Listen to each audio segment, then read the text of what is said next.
Kryeqyteti hapi sot dyert e panairit ndërkombëtar të turizmit, një event që synon të nxjerrë në pa potencialin e lartë turistik të gjithë vendit.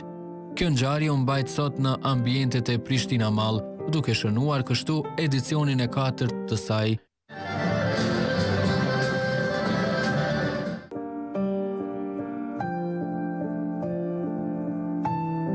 Baki Hoti, drejtor ekzekutiv i Unionit të Turizmit në Kosovë, tregoi më shumë rreth këtij eventi, i cili kishte mbledhur edhe shumë persona nga vende të ndryshme.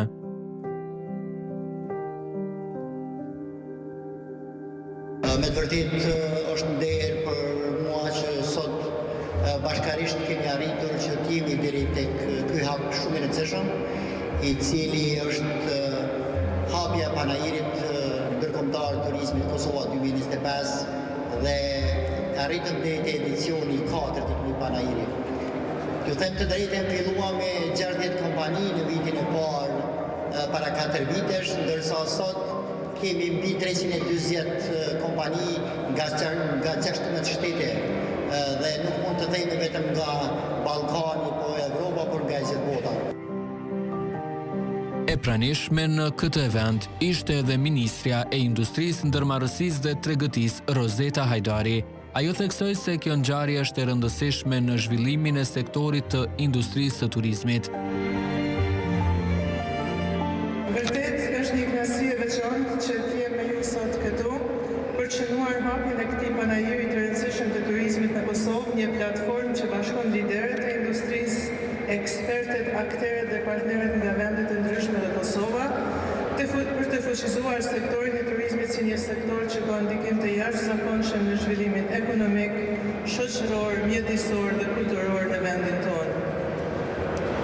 Si një shtyllëkyçe e zhvillimit ekonomik dhe një shtyt e spërritje të qëndrueshme, krijimin e vendeve të punës, për ruajtjen e trashëgimisë kulturore dhe për nxitjen e mirëkuptimit dhe bashkëpunimit global, turizmi po ashtu ka një rol thelbësor në forcimin e lidhjeve mes njerëzve dhe kulturave, si dhe në ndihmën që u jep ekonomive tona në rajon dhe në botë.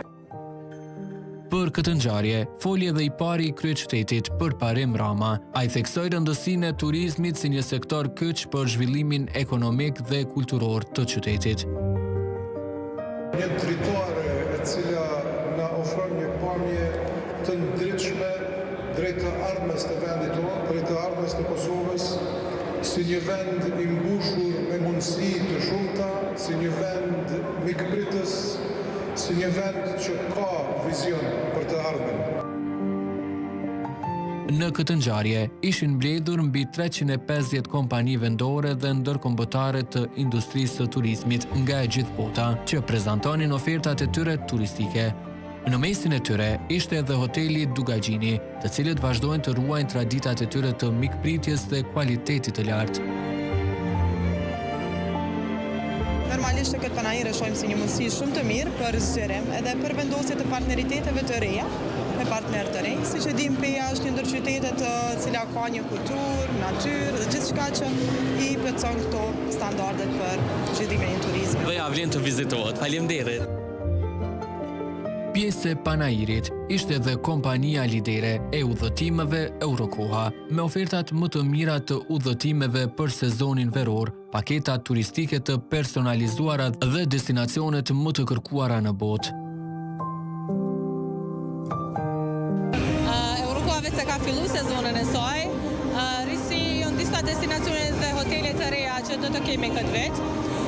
Gjithashtu, shfrytëzoj rastin me i ftu gjithë klientët tonë që të na vizitojnë në shtandin tonë për shkak që për hir të panairit ofrojmë edhe një zbritje deri në 55%, si dhe 2 fëmijë pa pagesë. Destinacion kryesor është destinacioni i Antalyas, por gjithashtu edhe Izmiri, domethënë që përfshin pjesën Kushatasë.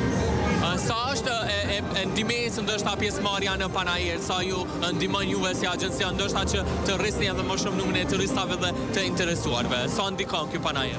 Ky panair ka ndikim të madh, domethënë pjesëmarrja jonë, sepse është mundësi e mirë për të takuar biznese, hotele të reja në këtë panair. Tashmë, si çdo vit tjetër, edhe Prime Travel ishte pjesë e saj, me një numër të madh partnerësh me oferta super speciale dhe jo vetëm kaq. shumë mirë edhe jemi të lumtur se si vjet jemi me një ambient shumë më të mirë. Domethënë çdo vit Panajiri po shkon të ngrit nivelin. Por siç dihet çdo vit ne si Prime Travel punohemi me sjellë risi, gjona të reja. Një nga risit që veç ju e dini si Dukagjini është edhe Fashion TV Hotel që ka hyrë tani në industrinë e hotelerisë. Po ashtu 2-3 hotele tjera që janë treja këtë me ne si Luso, Manej Premium Fines që është në Golem, Shqipëri, dhe diçka shumë speciale që jemi të ofru për gjithë ata që po na vizitojnë, është Veraria Anadrini që është pjesë e familjes Prime tani, e cila është një nga verat që shitet më shumë në Zvicër, që është prodhim kosovar, e kemi këtu për çdo mysafir prezent. Kështu që përveç saj, po besoj që keni menduar edhe për zbritje, ndoshta për klientët e juaj, do të ketë diçka oferta për gjithë turistët ose dashamirësit e Prime Travel-it. Përveç këtyre 7 hoteleve që kemi prezent, që kemi oferta me zbritje, e që do vazhdojnë edhe komplet javën tjetër, dhe i ftojmë gjithë klientët me na vizitu në zyre, sepse mund të marrin zbritjen e Panajirit vetëm edhe javën tjetër, nga hanja e deri në premten. Kemi edhe 15 hotele tjera nga Turqia, 14 hotele nga Greqia, që janë me pjesë me zbritje. Kemi zbritje në hotelet që i shesim në Oman, në Shqipëri, si që kemi edhe prezent, në Maldivs, po ashtu, dhe nëse dikush don me bëu kombinime, kemi edhe në Zanzibar, edhe Mauritius, dhe së fundmi janë disa hotele të cilat i kemi shumë në kontratë dhe janë duke shku me zbritje deri në fund të këtij muaji në Dubai. Panajiri i turizmit do të vazhdojë të jetë i hapur edhe ditën e nesërme për të gjithë të interesuarit. Nëse ende nuk keni bërë përzgjedhjen tuaj për pushimet verore, atë mund ta bëni në këtë panajir me oferta nga më të ndryshmet.